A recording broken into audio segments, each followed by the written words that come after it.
Guides, आज हम आपके बीच में प्रस्तुत हुए हैं शिव सती का प्रेम कैसे शुरू हुआ। सती दक्ष प्रजापति की पुत्री थी और राजा दक्ष के 100 पुत्रियां थीं। सती अपनी सखियों के साथ जाती थी भ्रमण करने, फूल तोड़ने और सखियों के साथ वापस महल में आ जाती थीं। एक दिन की बात है, सती माँ अपनी बहनों के साथ खिलखिलाती हुई गई, भ्रमण पे निकली। वहाँ एक नदी पड़ी, उन्हें बहुत प्यास लगी थी। वो कहीं अपनी बहनों से कि बहन हमें प्यास लगी है।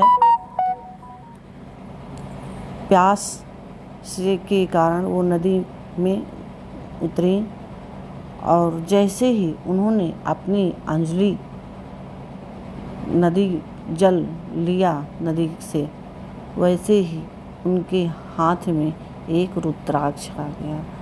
उस रुद्राक्ष को माँ सती बहुत देर तक ध्यान से देखती रहीं और एक बार विचार हुआ कि इसे इसी में छोड़ दें, लेकिन फिर बाद में उन्होंने अपने से रुद्राक्ष को साथ ले लिया। तब से माँ सती के मन में विचार उठने लगी कि ये रुद्राक्ष कहाँ से और क्यों हमें मिला। जब वो अपने महल में बैठती या टहलती तो कैलाश पर्वत से शिव जी की प्रतिमा दिखाई पड़ती और ओम की ध्वनि सुनाई पड़ती। इस तरह माँ सती का प्रेम शिव से शुरू हुआ और धीरे धीरे इतना प्रगाढ़ हुआ कि माँ अपने होश में नहीं रहती थी। ओम नमः शिवाय, ओम नमः शिवाय यही जप करती रहती थी। जब यह बात दक्ष प्रजापति को पता लगा तो उन्होंने कहा कि ये हम अवघड़ी से आपकी शादी नहीं करेंगे।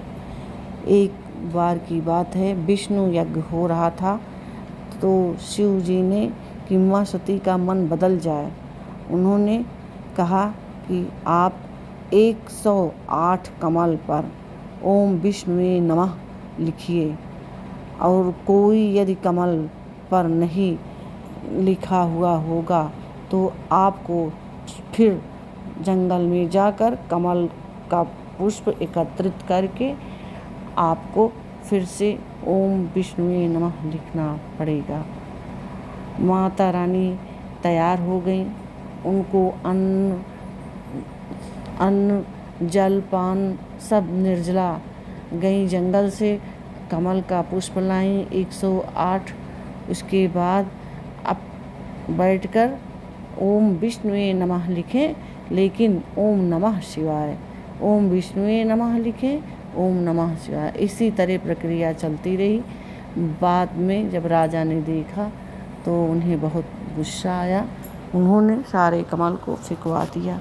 इस प्रकार शिव सती का प्रेम शुरू हुआ और भगवान शिव जी को सती माँ को स्वीकार करना पड़ा। तो मित्रों, आप सबको यह कहानी बहुत ही पसंद आएगी और आगे हम अगली वीडियो में इस कहानी का दूसरा भाग बताएंगे कि माँ सती का विवाह कैसे शिव के साथ हुआ। जय माता दी, हर हर महादेव।